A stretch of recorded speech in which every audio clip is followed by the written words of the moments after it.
अगर आप सोए नहीं हो, बहुत सारे लोग है ना बाहर से जो आए हैं बिना सोए आप ट्रेनिंग अटेंड कर रहे हो ना, बस तो फिर ये ध्यान रखिए यही मेरा इतिहास है, यही मेरा इतिहास है। तो अब इससे ये समझ जाइए कि जो मेरा वर्तमान है वही आपका भविष्य है। तो मैंने 2010 में जब मैंने सर से मुलाकात हुई और मुझे याद है अच्छे से 2010 के अप्रैल में मुझे एक बार मौका मिला था सर को स्टेज पे इनवाइट करने का, और यूं ही मेरे ख्याल में कुछ चीजें आई, मैंने कहीं सुना किसी ने लिखा था एक पत्थर और मूर्ति की कहानी। वो पत्थर और मूर्ति की कहानी मैंने 2010 में, मैं आपको क्यों बता रहा हूं क्योंकि अब मुझे मौका नहीं मिलता है यूजुअली सर को इनवाइट करने का, लेकिन आज मौका मिला है। तो उस दिन जब मैंने सर की सक्सेस स्टोरी सुनी थी, उस दिन जब मैंने सर के बारे में जाना था, वो जानने के बाद में मेरे ख्याल में ये आया कि यही एक ऐसी स्टोरी है जो सर के ऊपर पूरे तरीके से चरितार्थ होती है। और देखिए मुझे लग नहीं रहा था मुझे कभी पता नहीं कब मौका मिलेगा, लेकिन आज मुझे मौका मिला है मेरे ग्रेट अपलाइन मेरे गुरु को फिर से इनवाइट करने का। तो मैं एक बार, बहुत सारे लोगों ने सुना नहीं होगा, मैं आपको बोले तो सुना दूं वही स्टोरी, सुना दूं।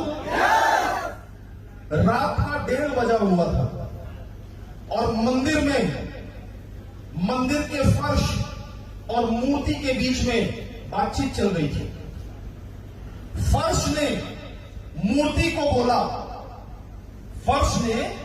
को बोला कि मैं भी संगमरमर और तुम भी संगमरमर, दोनों का बाजार में भाव सेम है, रेट सेम है, लेकिन फिर भी ऐसा भेदभाव क्यों होता है, ऐसा पक्षपात क्यों होता है कि लोग मुझे कुचलते हुए, रौंदते हुए, मेरे ऊपर जूते चप्पल उतारते हुए आते हैं और तुम्हारी पूजा करते हैं।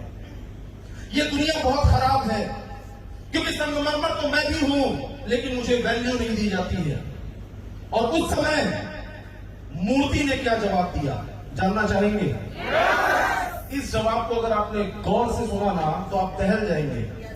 मूर्ति ने जवाब दिया कि तुम्हारे ऊपर जूते चप्पल इसलिए उतारे जाते हैं क्योंकि जब मेरे ऊपर छेनी और हथौड़े से वार किया जा रहा था और मुझे साधारण संगमरमर से मूर्ति का रूप दिया जा रहा था, उस समय तुमने उस दर्द को नहीं झेला, लेकिन मैंने झेला।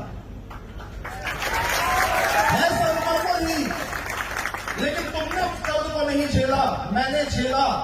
और वो सारे दर्द को मैंने झेला है, बर्दाश्त किया है हंसते हुए, जिसकी वजह से मेरी वैल्यू बहुत ज्यादा बढ़ गई और लोग मेरे ऊपर जूते चप्पल नहीं उतारते हैं बल्कि पूजा करते हैं और तुम्हें रौंदते हुए आते हैं। तो मैंने कुछ लाइनों में, अगर मैं इसे बताऊं कुछ लाइनों में, तो मूर्ति ने फर्श को बोला कि समर में भाव खाता है उसी का मान होता है। समर मतलब युद्ध, समर में भाव खाता है उसी का मान होता है, छिपी उस वेदना में ही अमर बलिदान होता है, और हृदय में चोट खाता है जो छेनी और हथौड़े की, वही पाषाण मंदिर में कहीं भगवान होता है। तुम्हारे फ्रेंड्स, समय आ चुका है उन्हें इनवाइट करने का, जो आज देवदूत बनकर हजारों जिंदगियों में आए, हजारों जिंदगियों को परिवर्तित करके रख दिया, और इतिहास गवाह रहेगा कि आपकी सफलता में भी 13 नवंबर का बहुत बड़ा योगदान होगा। तो क्या आप तैयार हैं? तो अपनी जगह खड़े होकर सम्मान के साथ, तालियों के साथ, जोश के साथ मैं चाहता हूं कि हम कुछ इस तरीके से वेलकम करें जैसा वेलकम आज तक हमने नहीं किया। आज हम बेस्ट वेलकम करें। तैयार हो जाइए। मैं इनवाइट कर रहा हूं हमारे great upline, the cofounder of V family, the international fame speaker, more than 40 countries में जिन्हें लोग सुनते हैं, जिनसे मार्गदर्शन लेते हैं। समय आ चुका है उन्हें इनवाइट करने का। So please put your hands together for mister Durgesh Tripathi sir.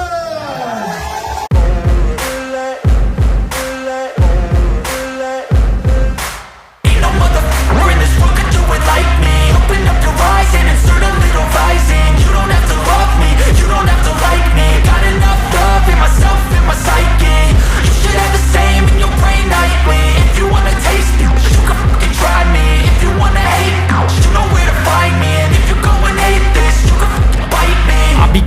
my lane fast, call it high speed. I've been working hard, yeah, I've been working nightly. If you think you'll win, ha, not likely. I be taking shots, yeah, cold-blooded, icy. Watching numbers grow is what I call sightseeing. In the front row, run it up when they hype me. The following grows, they know how to ignite me. Call me CEO, I've been running right, see. And I ain't playing games, I create my own lane, making pleasure out of pain, turning losses into gains. I'm the boss, I'm making change. I've been rocking this exchange, popping off and risking things. Gonna make a name, I just wanna be famous.